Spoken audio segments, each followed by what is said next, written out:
America is arrogant. That's what Mr. Obama said today, doing his best Dixie Chicks impression while his New World Order tour traveled across Europe. And that is our headline this Friday night, day number 74 of A Country I Am Proud Of, Obama Attacks America. Now, speaking to an audience in France, this is what the president said this very morning.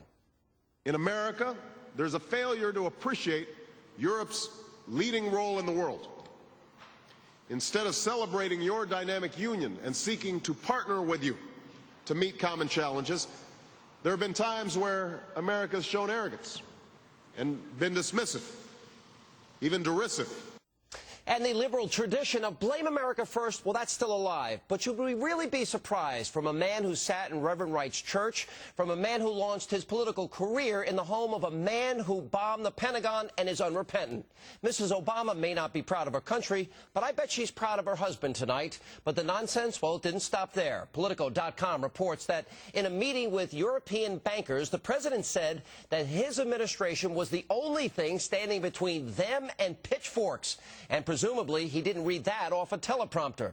Now, gee, Mr. President, I wonder where people get the idea that Americans are arrogant. And joining me tonight is former presidential candidate and author of Do the Right Thing, Mike Huckabee. You know, I'm going to tell you, I resent this. When you consider, Mike, Governor, sorry. No, Mike is fine. I'm called so many things worse than that. It's okay. All we have done just in the last century alone to save Europe from themselves. I resent this.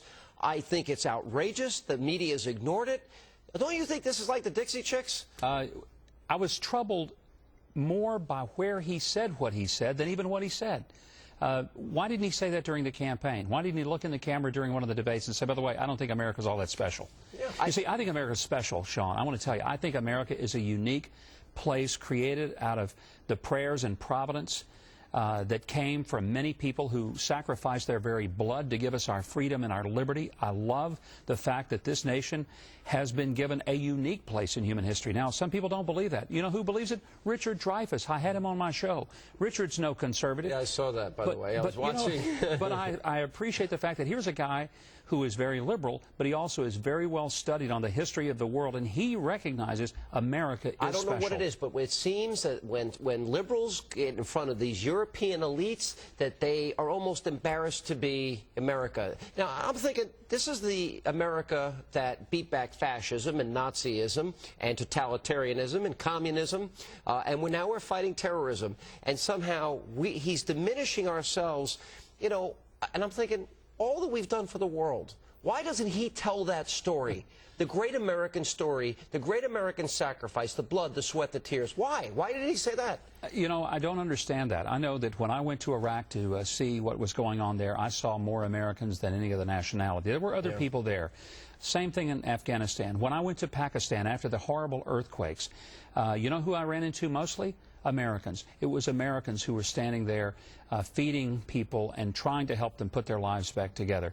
I think we're a country that has always shown a sacrificial side. Why is there this anti-Americanism in Europe in as much as their parliaments, their papers, their international bureaucracies? Why does that exist? Because I think there's a certain level of pride that every country has. I mean, certainly we have pride in our country, and I would expect that every citizen of any European country or any Asian country would also have pride. We want that. We think that's healthy. But when you begin to denigrate your own country and act as if it really is not that special to you, there's a great Michael Ramirez cartoon, the twice Pulitzer Prize winning cartoonist for Investors Business Daily. He's got one in Obama. I'm going to use it on my show this weekend because I think it's brilliant. Obama's holding up one of these fingers that says, we're one of 20. There you go. We're just one of 20. But you know what? But you think of it, we have adopted a different strategy, and that is we're the most generous people on earth. When people are in trouble, we've advanced the human condition more than any other country on the face of this earth, while Europe has adopted socialism. And Barack Obama, you know, was talking today about a world without nuclear weapons. Now, I would love that utopia, but as long as Kim Jong-il exists, as long as terrorism exists and Ahmadinejad exists, we need nuclear weapons to protect good, free people from evil. He doesn't seem to understand this reality, and that's troubling to me. It was also troubling that he goes to France and says, you know, we need to get rid of nuclear energy. And I'm thinking, you go to the country that gets 90% of its electricity out of nuclear. It's like going to Texas and say we really don't need cattle. I mean, come on. I think that's a pretty good analogy, but I think it says a lot. You know, here he is. He achieved in this country the highest office in the land. The American people elected Barack Obama. I think it says more about him that he didn't make the case, as you are articulating tonight, about the goodness and the greatness and the wonder of America. And he talked about America's arrogance. To say Americans are arrogant when Europe wouldn't exist from the very problems they created is the height of arrogance on Barack Obama's part. I'm wondering if there'll be more of a kickback from this. What do you think? I think there will be. It's one thing to say that we're a very proud country and we expect you to be proud.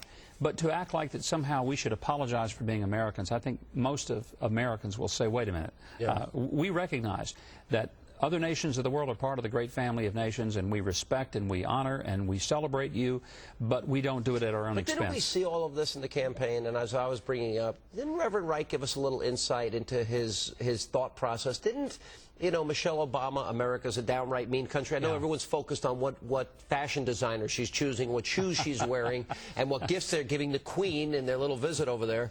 But I'm thinking, didn't we get some insight when you sit on our board and give speeches with Bill Ayers? Do you think he harbors deep resentment that he just hides? Because I believe he does. Well, I don't know. Can't look in his heart. But I know this. I'm beginning to believe he may have listened to more of those sermons than I thought he had.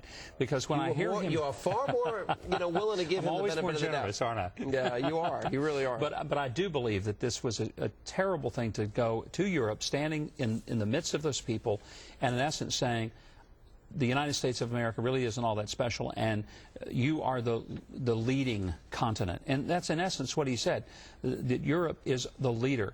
Now, look, I think Europe is a wonderful continent, but I don't necessarily believe that if you look at the great innovations that have changed the world in technology and in finance... It's America. It's America. That's where the great innovations have come. What do you think about his plan to lift the U.S. ban on family travel and remittances to Cuba? Now, when you add to that, for example, you know, overseas contingency operations, we can't use the term war on terror, enemy combatant, Gitmo.